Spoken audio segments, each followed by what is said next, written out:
Welcome to the Robert Hunt Financial Market Update. It's your co-host, Robert Hunt, with Catherine and Lucy. We have a wonderful show. Therefore, what a week, what a show, where we look at the week's financial news. That can oftentimes be confusing, misleading, and take you off course. And we hope to make it actionable, understandable, and clear. Again, what a week, therefore. What a show. What do we have on tap, ladies? Well, we're so excited to have the awesome episode planned for today. We're going to start off with AI and what Mr. Hunt sees about it, and it's going to be kind of a Robert's Corner. We also are going to talk about an article that's called "The Stock Market Has Never Been So Good When People Have Felt So Bad" by Justin Lahart. And then Mr. Hunt will interview us, and we will see how much we know about financial dice. It's going to be a wonderful examination section. Every family needs to audit their own giftedness and intellect as it relates to personal finance. The ladies have agreed to let me cross-examine where we are in process. Is that right, ladies? Yes. So it'll be a friendly thing, an inter-family thing. But let's start at the top. Artificial intelligence. Now, girls, how old are you right now? Tell the audience. Well, I'm 9, about to be 10. Lucy, you're so many days away from 10. How many days? 4. It's, but who's counting? So have you guys ever heard about artificial intelligence? Yes. Would you explain it to our audience? Artificial intelligence is kind of this robot that it can basically, it's intelligence that's artificial. An interesting use of the words and the definition. Go ahead, Catherine. It's pretty much fake intelligence where it's not a human thinking it. It's most times these apps, they use things on the internet and then they can tell you the answer to your question. That's right. So that it's a way to get, well, it's a way to do many things, but oftentimes a way to get answers to lots of questions. And don't you know, people have lots of questions about personal finance and investing. And what I have experienced in this past week is the most well done application of artificial intelligence in the area of investing in personal finance that I've ever seen. And it has caused me to have many ideas that I want to share with our listening audience. To give you just a brief background on the way I use artificial intelligence, I have increasingly used it as a wonderful analyst to ensure I'm thinking about things the right way. I'm double checking my work, and I'm also able to produce a lot of work very quickly if it's an analysis of something, or I want to evaluate an investment, or if someone sends me a private investment idea and I want to create a memorandum of understanding to where I can slice and dice the fee structure or the risk profile, the AI can actually do it pretty well. But what I witnessed this week helped me to understand that we are, I don't want to say we've crossed the Rubicon. Now, where did we get the phrase cross the Rubicon for? Do you remember the genesis of that phrase? It was when Julius Caesar, he had crossed the Rubicon River, so now we knew that he had to go into Rome. It was like, now I've made up my mind, I'm going to go to Rome. So, thank you, Catherine, classically trained Catherine Hunt. Yeah, so when you cross the Rubicon, you're pot committed. It's the sense that, oh, wow, we've gone so far. Julius Caesar had gone so far close to Rome, he felt like he had to do it. And so in the personal finance space, artificial intelligence has gotten so good that for me, it feels like we have crossed the Rubicon from an intelligence perspective, because what I witnessed is someone basically did this. They put all their files. Everyone has files. Maybe you have a brokerage statement, or you've got a private deals, or you've got bank statements, and you put those all in various file folders, and you give the AI, I use the AI, you give the AI access to your folders, girls. And what I witnessed was one of the most excellent understandings of what this person should do financially. So you know how right now humans, Robert Hunt and others, a lot of times we're answer engines. People ask us questions about personal finance and we give answers, and we like to speak from on high. It's like we're coming down from Mount Sinai. Here is the truth. Here's what you need to know about personal investing and finance. The artificial intelligence has gotten so good. They are as good as or better than humans at coming up with the right answer quickly for your investing question. Can you believe that, girls? I can't either. And I got to tell you, I knew it was getting good. I knew it was getting good. Now, this particular person used Claude. What I thought was interesting, where I see a lot of errors, and I do. I see errors with AI all the time. Increasingly, people will bring in their ChatGPT prompts. That's usually what people are using, ChatGPT prompts. And they'll put it on my desk, and it's a really good thing. So I tell people it elevates my thinking, their thinking. It pushes us. And believe it or else, ChatGPT, Gemini, Claude, my experience with them in personal finance is that they are truth engines. They aren't trying to sell us products. They're really trying to give you the right answer. And they do a pretty good job. About 6 months ago, they really improved to a degree that I never dreamed could occur or would occur. But here we are. Now, I'd say 1 or 2% of the maybe investing public is actually using these tools to the degree they could. But it's the fact that they're out there. Surely in the next few years, this will be a more profound shift. ChatGPT just came out with ChatGPT Personal Finance. So this came out weeks ago. What it does, girls, this is an AI platform. You can link it using something called Plaid. Plaid is a way to communicate with all your banks and financial institutions safely and pull that data in. So ChatGPT can link to all your data, so you don't have to find it or upload it or port it in. And you can just ask it questions. And you can say, hey, how am I invested? What are my bank balances? Am I optimized for my interest rates? In real time. It is incredible. And girls, I got to tell you, I used to think, here I am, I'm Robert Hunt. I am going to accelerate the advent of objective and excellent and straightforward, price transparent financial advice. That was my ambition. But I always felt like, gosh, I'm one person. How am I going to do that? I think artificial intelligence has done what I never could have, which is at scale do something like this. Now, there are problems. All right. So this is, that's going to be the positive spin. Here's where you have to be careful. Where I see problems, people will not give all the information to the AI. So the AI spits out a solution for them, and it is not correct. And I've corrected the AI, not because the AI is wrong. The AI is not wrong. It was not given the right information by us, the humans.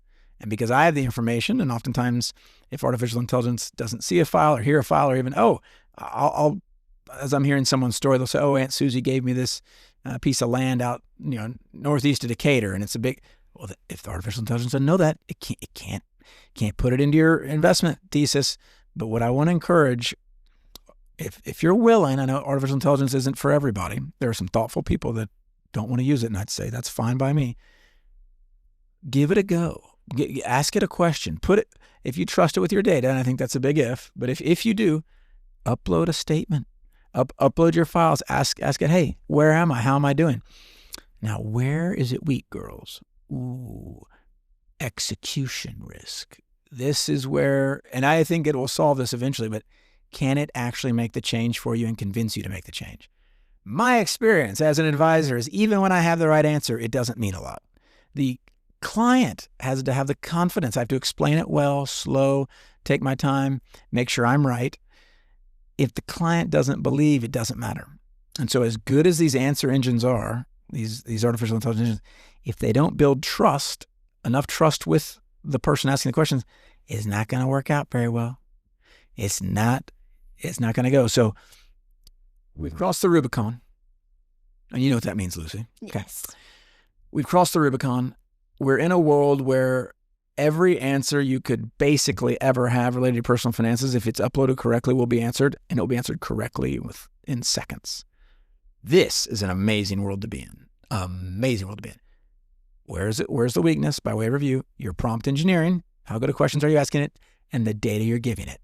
If you mess up on either of those, you're going to be very careful how your answers are. Ladies, anything to add here? Anything on you from your perspective? No. Okay. Catherine, anything to add here?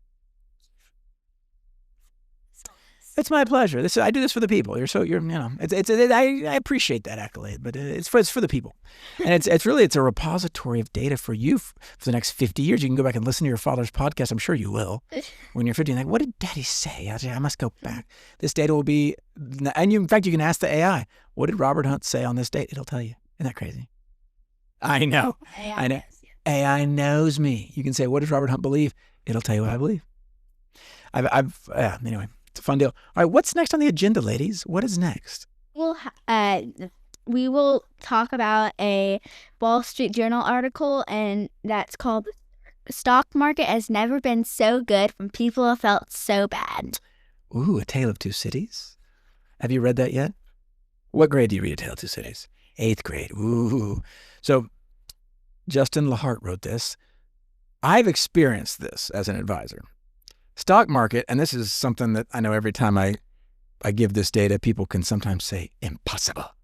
How could it be, Robert? In the last year, the U.S. stock market's up 27%, 1 year. In the last year, international stock market's up a little over 27%. That's a good last 12 months, guys. And yet, when I talk to folks, you'd think the world is ending. Here's the sentiment thing. Okay, this article explains American Attitudes just hit a milestone of sorts. On Friday, the University of Michigan, now that's a relative to Texas A&M, that's probably a tier 3, tier 4 deal, but it's University of Michigan, it's up north, reported that its index of consumer sentiment fell to its lowest level ever recorded in 70-odd years of surveys. Whoa. This is how people are feeling. The previous lowest level was in June 2022 when inflation was running at the highest level in decades. So here's what people are feeling. This is a quote from the University of Michigan. Prices remain extremely high. Labor markets have unambiguously weakened in the last 4 years, and now we're in the middle of a war, said Joanne Shu, director of consumer surveys for the University of Michigan. I don't think the fact that we're lower than June 2022 should come as a surprise to anyone. Now, prices are high. Have you girls felt that? Buying anything? What were some things you've bought you felt the price was high? Anything from your perspective?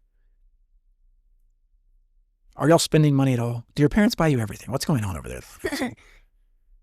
Tell us what you're buying.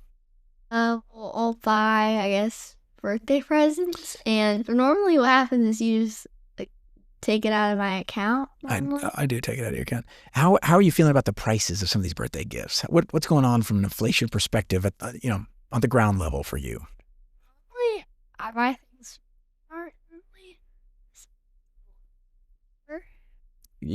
So you're saying you like to keep your prices low. You like to keep your costs low. Where'd you ever hear do something like that? Oh dear. Oh, what a father. Oh, to be blessed with such a father. Okay. Well, so this is what's interesting, ladies. People are going into Walmart. Walmart, I'd say, has done an especially good job of beating down the inflationary traps. But even prices at Walmart are inching up because of gas and the rest. But the stock market is, as you guys just heard, up 27% in both the international and domestic markets in the last 12 months. So, I mean, guys, they have a price to earnings ratio that popularized by Yale University economist Robert Shiller. Have you ever heard of Robert Shiller or Yale University? Have you heard of Yale University? Yeah? Oh, you've heard of Yale. Okay. So it's a famous deal. Yale's a famous deal. Yeah, it's a wonderful place. And I'll tell anybody, A&M's not for everybody. And so it's nice that kids can have another option to go somewhere else. But here, this measurement of how expensive the stock market is, there's only been one time. Right now it's clocking in at 40.8. This is just one way to measure the stock market. The only time it was above this in the 145 years of his data was just before the dot-com bubble in 2000. Were you guys alive in the year 2000? Oh, so you missed out on the dot-com bubble. Well, I was there for it, children. Let me tell you. I walked into Barnes & Noble on Northwest Highway. Have y'all ever been to that bookstore? So in the late 90s, if you walked to the right in that bookstore, it was all about how to get rich quick on internet stocks. And this is this is early 2000, late 90s, because the stock market was going up so much, so fast that that's what was selling at the bookstore. And your father lost money participating in the mania, to my chagrin. I know. All of my YMCA money for one summer. Not all of it, but most of it. Good lesson. Sometimes it helps. Children, do you know that sometimes your parents can tell you something, but until you touch the pot and burn yourself, you don't really learn it? Have you ever felt that way? Yeah, hey, so I knew he who gathers little by little will prosper, but wealth gained hastily will dwindle, as it says in the scriptures. And yet I wanted to get, quick money, learn my lesson. Kind of. I had to learn it again and again, but I'm still learning. But so the stock market's expensive, guys. So here's the disconnect. Here's the tale of two cities. We have people going into Walmart like you, Catherine, buying gifts for their friends. And, hey, Walmart's pretty good. But they're seeing prices up. And so they feel the economy's bad. They feel like they're in a bad spot. And yet the stock market is on fire. To say it in Spanish, en fuego. How do you say it in Latin, on fire? We don't know. Okay, but en fuego.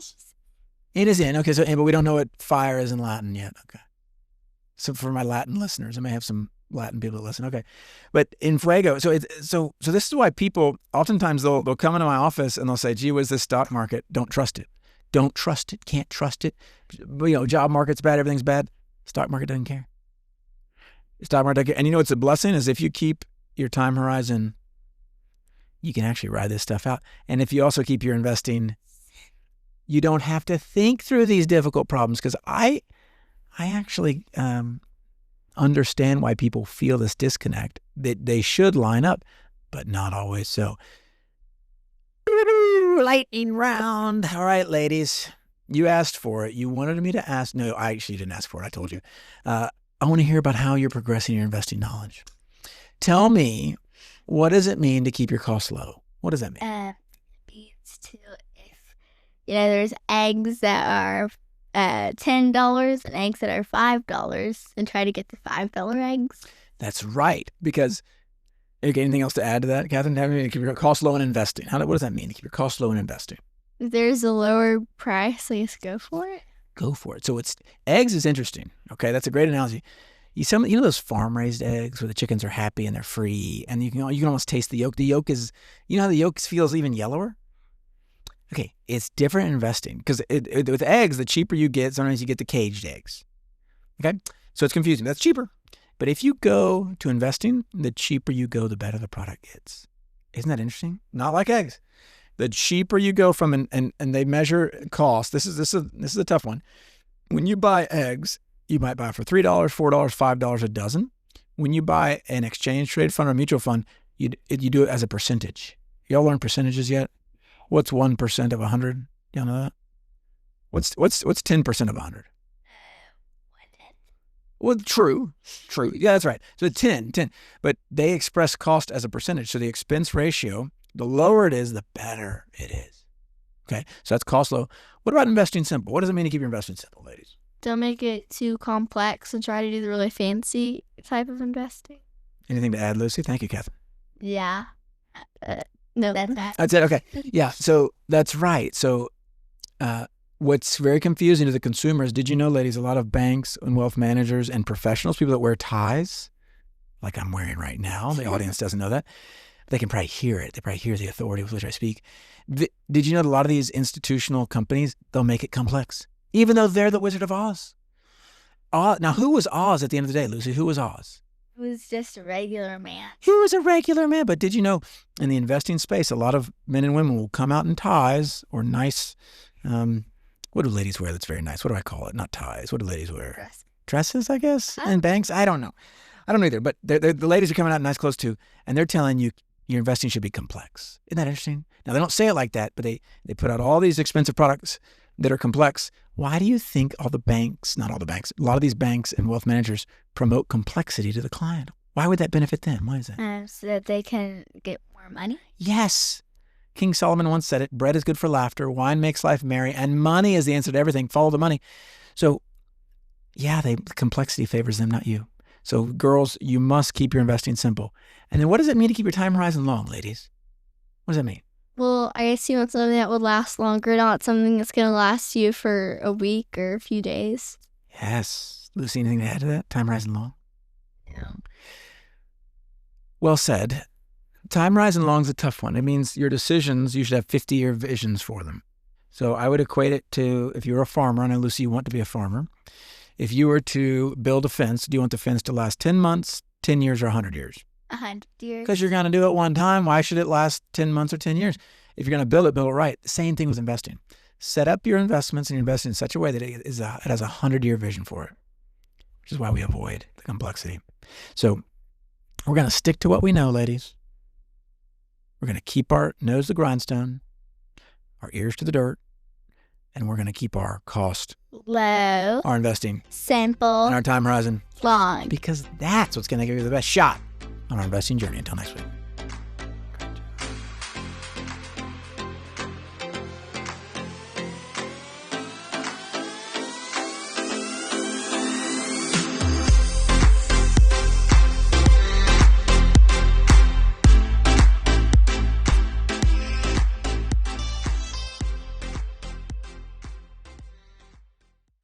And we've got a late edition, editor's cut.